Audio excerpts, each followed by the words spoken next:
घनश्याम तेरी बांसुरी ने कैसा सितम किया, तन का रहा न होश मेरे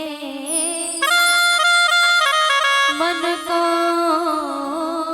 डस लिया। जब ये तकदीर रूठ जाती है, किस्मत भी साथ छोड़ जाती है। मिन्नतें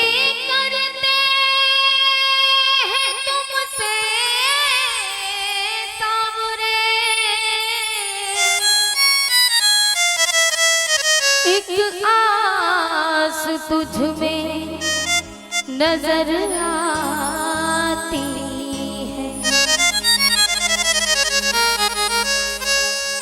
कि खाटू वाले से अर्जी लगाऊं,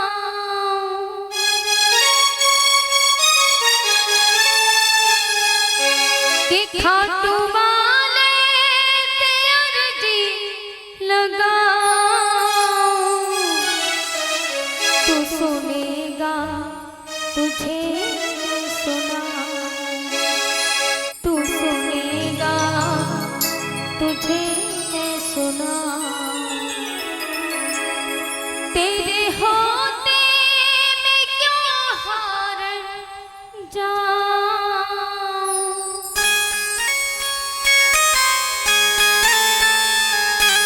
कि तेरे होते मैं क्यों हार जाऊं।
वाले से अर्जी लगा, तू सुनेगा तुझे मैं सुनाऊं, तू सुनेगा तुझे मैं सुनाऊं।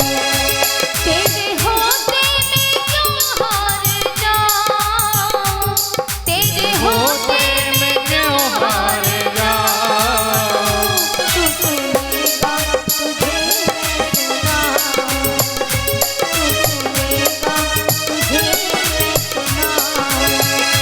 तू सुनेगा तुझे मैं सुनाऊं।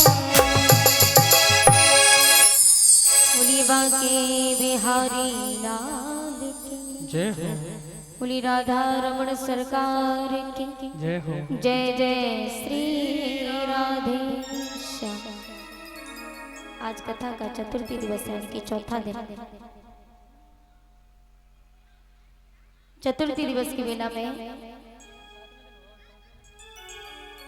आज की बड़ी सुंदर कथा है। आज भगवान और भक्त का मिलन होगा, भक्त ध्रुव की कथा। तो ये कथा हमें यही सिखाती है कि हमें नीति के अनुसार चलना चाहिए, शास्त्रों के अनुसार चलना चाहिए। आइए इस कथा के माध्यम से जानते हैं। हरिहर गंगा के किनारे 88,000 ऋषि मुनि बैठे हैं। प्यास नंदन श्री सुखदेव जी कहते हैं, राजन परीक्षित, जिस समय सृष्टि की रचना हुई, सृष्टि का वर्णन हुआ, तो ब्रह्मा जी की दाईं और बाईं भुजा से मनु शत्रुपा हुए। इन्होंने जब दोनों का आपस में विवाह करवाया, दोनों ने सृष्टि की रचना की, तो उनमें से एक पुत्र का नाम था। इनके 5 संतान हुई, 2 पुत्र 3 पुत्रियां। पुत्रियों के बारे में कल हमने आपको बताया, लेकिन जो 2 पुत्र हुए, प्रियव्रत और उत्तानपाद। तो महाराज उत्तानपाद, जिनके 2 विवाह हुए, सुनीति और सुरुचि के साथ में, और इन्हीं के घर में दोनों रानियों के गर्भ से संतान की उत्पत्ति होती है, ध्रुव और उत्तम। लेकिन विचार करके देखा जाए तो यहाँ जितने भी बैठे ना, हम और आप सभी उत्तानपाद हैं। महाराज उत्तानपाद की 2 पत्नियां थी, हम और आप सभी उत्तानपाद हैं, हमारी भी 2 ही पत्नियां हैं। इस कथा को यदि अपने जीवन में जोड़ करके देखें तो उत्तानपाद का अर्थ होता है उत ऊर्ध्व पादौ यस्य उत्तानपादः।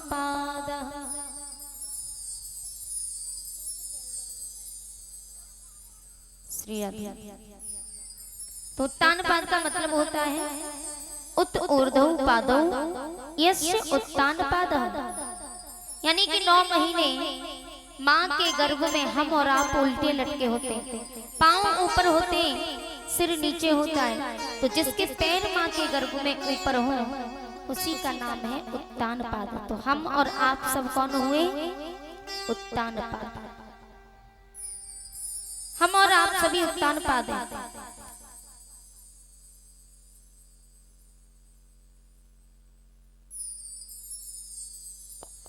श्री राधे। बोली गोविंद भगवान की, बोली राधा रमण सरकार की, जय जय श्री राधे श्याम। तुम्हारा जो उत्तानपाद, जिनके 2 विवाह हुए, सुनीति और सुरुचि के साथ, विचार करके देखा जाए तो यहाँ हमारी भी 2 ही पत्नियां हैं, सुनीति और सुरुचि महाराज उत्तानपाद की हुई हमारी है। एक है बुद्धिमानी और दूसरी है मनमानी।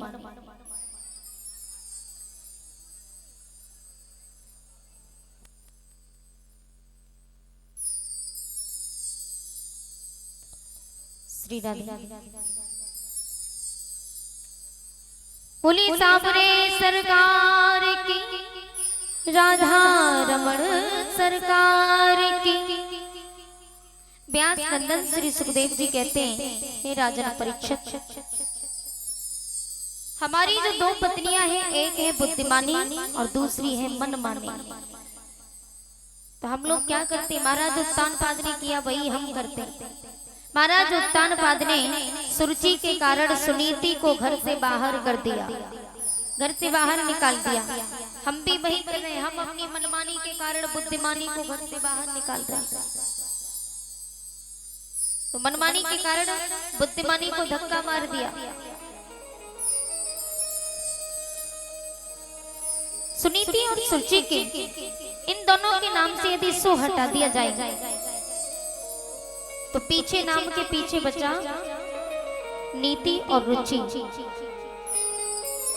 तो प्यारे, समाज में दो ही प्रकार के लोग हैं। एक वो हैं जो नीति के अनुसार चलना पसंद करते हैं और दूसरे वो हैं जो अपनी रुचि से चलना पसंद करते हैं। आप कहीं भी देख लीजिए, हर जगह व्यवहार में अगर किसी में झगड़ा हो जाए तो हम लोग क्या करते हैं? हम दूसरों को उपदेश देते हैं। हम लोग कहते हैं भैया लड़ाई झगड़ा करना बुरी बात है, लड़ाई झगड़ा नहीं करना चाहिए। हम दूसरों को नीति पर चलने चलाने की बातें करते हैं, दूसरों को शास्त्रों की बातें सिखाते हैं, और हम स्वयं क्या करते हैं? हम संसार में अपनी मनमानी करते हैं।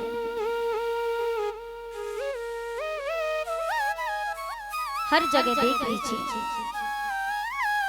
नीति कहती है कि ब्रह्म मुहूर्त में जागो, ब्रह्मे मुहूर्त उद्धाय।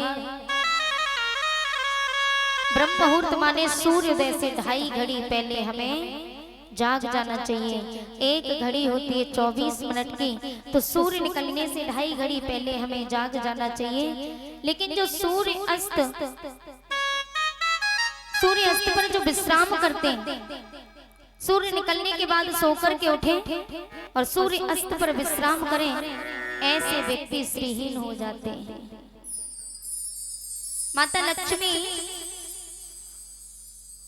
उनको त्याग करके चली जाती है। श्री के भी कई अर्थ है। श्री माने शोभा, श्री माने संपदा, श्री माने सम्मान, श्री माने राधा रानी। ये सभी स्वरूप माता लक्ष्मी के हैं।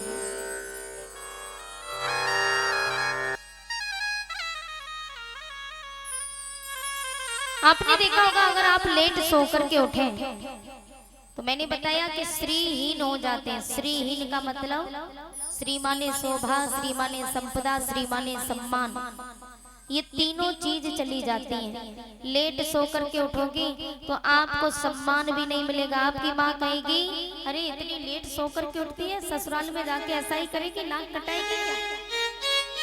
तो सम्मान भी चला जाता है। श्री माने शोभा, सूर्य निकलने के बाद सो के उठना, चेहरे की रौनक चली जाएगी, शोभा चली जाएगी।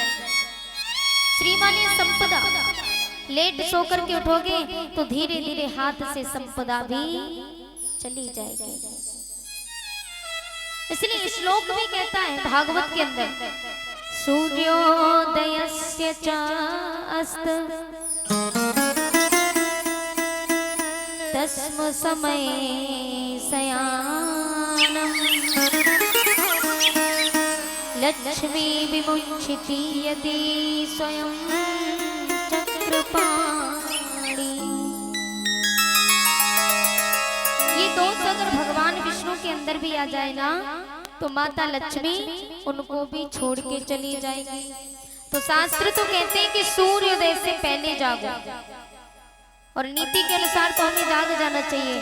पर रुचि कहती है, अरे भैया सवेरे सवेरे बड़ी बढ़िया नींद आती है, 1-2 घंटे तक और सो ले।